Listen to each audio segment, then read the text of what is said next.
നിലമ്പൂരിലെ സ്ഥാനാർത്ഥി നിർണയം ചർച്ച ചെയ്യാൻ BDJSന്റെ സംസ്ഥാന കൗൺസിൽ യോഗം ഇന്ന് ചേരും. സംസ്ഥാന അധ്യക്ഷൻ തുഷാർ വെള്ളാപ്പള്ളിയുടെ അധ്യക്ഷതയിൽ രാവിലെ 11 മണിക്ക് പാലായിലാണ് യോഗം. തുടർന്ന് ജില്ലാ പ്രസിഡന്റുമാരെ പങ്കെടുപ്പിച്ച് യോഗം ചേരും. BDJS മലപ്പുറം ജില്ലാ president Girish Mekkad സ്ഥാനാർത്ഥിയായേക്കും.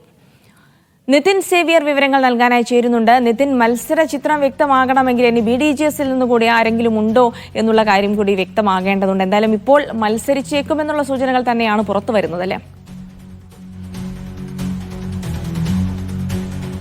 Good morning. ഇക്കാര്യത്തിൽ BDJSനുള്ളിൽ തന്നെ രണ്ട് വ്യത്യസ്ത അഭിപ്രായങ്ങളുണ്ട് എന്നാണ് നമ്മൾ മനസ്സിലാക്കുന്നത്. അതുകൊണ്ട് തന്നെയാണ് ഇന്ന് സംസ്ഥാന കൗൺസിൽ യോഗവും അതിനൊപ്പം തന്നെ ജില്ലാ പ്രസിഡന്റുമാരെ പങ്കെടുപ്പിച്ചുകൊണ്ട് മറ്റൊരു യോഗവും കൂടാനുള്ള തീരുമാനം എടുത്തിരിക്കുന്നത്. സംസ്ഥാന അധ്യക്ഷൻ തുഷാർ വെള്ളാപ്പള്ളിയുടെ നേതൃത്വത്തിൽ രാവിലെ 11 മണിക്ക് പാലായിലാണ് ഈ രണ്ട് യോഗങ്ങളും നടക്കുന്നത്. അതായത് BDJS മത്സരിക്കേണ്ട എന്ന് മത്സരിക്കണമെന്നൊരു അഭിപ്രായം പാർട്ടിക്കുള്ളിൽ തന്നെയുണ്ട്. ഒപ്പം തന്നെ ഈ BJP സംസ്ഥാന അധ്യക്ഷന്റെ പരാമർശത്തിൽ NDA മുന്നണി മത്സരിക്കേണ്ടതില്ല എന്നൊരു പരാമർശമുണ്ട്. ആ പരാമർശത്തിൽ എതിരഭിപ്രായമുള്ളവരുണ്ട്.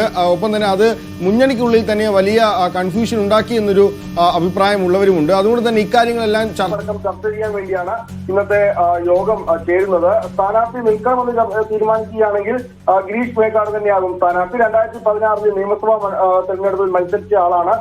നിലവിൽ നിലമ്പൂരിലെ SNDPയുടെ ഭാരവാഹിയാണ്. അപ്പോൾ ഗിരീഷ് മേക്കാട് തന്നെയാകും സ്ഥാനാർത്ഥിയെ നിർത്താൻ തീരുമാനിക്കുകയാണെങ്കിൽ BDJSന്റെ സ്ഥാനാർത്ഥിയാകും. പക്ഷെ അപ്പോഴും BDJS മത്സരിച്ചാൽ അത് വലിയ തോതിൽ പാർട്ടിക്ക് തന്നെ തിരിച്ചടിയാകുമെന്ന അഭിപ്രായമുള്ളവരാണ് പാർട്ടിയിൽ കൂടുതലുള്ളത്. അതായത് വലിയ വോട്ടുകളൊന്നും പിടിക്കാനാവില്ല, അത് വലിയ നാണക്കേടുണ്ടാക്കും. പക്ഷേ ഈ BJP മത്സരിക്കുകയാണെങ്കിൽ കുറച്ചുകൂടി വോട്ട് ലഭിച്ചേക്കുമെന്നൊരു സംസാരം പാർട്ടിക്കകത്ത് തന്നെയുണ്ട്. ഒപ്പം തന്നെ ഈ കഴിഞ്ഞ ലോക്സഭാ മണ്ഡലത്തിൽ 17,000-ലധികം വോട്ടുകൾ BJPക്ക് ലഭിച്ചൊരു മണ്ഡലമാണ്. അതുകൊണ്ട് തന്നെ BJP തന്നെ അവിടെ മത്സരിക്കുമെന്ന അഭിപ്രായമുള്ളവരുണ്ട്. അതുകൊണ്ട് തന്നെ ഇന്നത്തെ യോഗം നിർണായകമാകും. ഒരുപക്ഷെ കൂടുതൽ അഭിപ്രായം BDJS മത്സരിക്കേണ്ട എന്ന് വന്നാൽ അത്തരത്തിലൊരു തീരുമാനത്തിലേക്ക് BDJS കടക്കാനുള്ള സാധ്യതയുമുണ്ട്. ഏതായാലും ഇത്തരത്തിൽ വ്യത്യസ്ത അഭിപ്രായങ്ങൾ പാർട്ടിക്കുള്ളിൽ തന്നെ ഉയർന്നു വന്ന സാഹചര്യത്തിലാണ് അടിയന്തരമായി സംസ്ഥാന കൗൺസിലും ഒപ്പം ജില്ലാ പ്രസിഡന്റുമാരുടെ യോഗവും ചേരാൻ തീരുമാനിച്ചിരിക്കുന്നത്.